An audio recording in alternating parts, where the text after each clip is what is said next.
شوف بقى انت لما رامي بانوراما يدخل لعبه التعديل اللي ممكن يحصل. تعديلات العربيات بعد الحوادث ساعات بتتعمل، عربيات بيعدلوها او ساعات بيعدلوها من غير حوادث. طبعا العربيات ساعات بتتعدل من غير حوادث. هو خلاص، هو انا بتاع حوادث بس هندسه. هي الشطاره في الموضوع دوت ايه؟ ان يقول لك العربيه اصلا انا عملت فيها تعديلات، العربيه دي كانت عامله حادثه ولا مش عامله لا، حادثه؟ العربيه دي مش عامله حادثه، العربيه دي جيب جراند.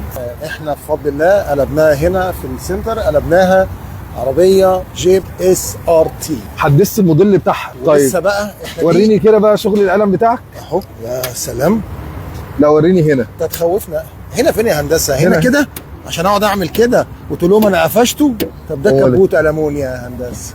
كبوت المونيا. كبوت المونيا. انت قلبتها اس ار تي؟ بفضل الله. ما شاء الله ما شاء لسه الله. بقى دي المرحله الاولى، انت لسه في فيديو تاني هتشوفه ده بالعلامه. بعد بفضل الله ما يخلص الفرش من جوه. احنا قررنا ندخل لعبه التعديل. شوف بقى انت لما رامي بانوراما يدخل لعبه التعديل اللي ممكن يحصل.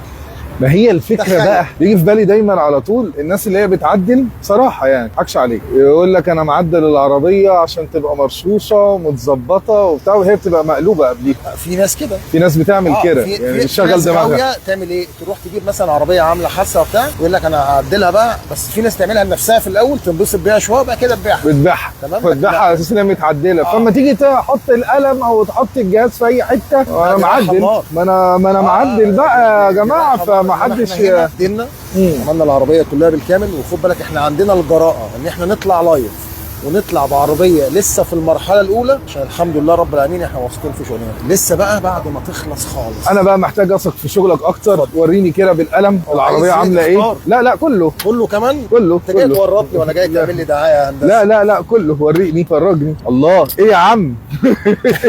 ده انا ما يتكسر. اوعى اوعى اوعى.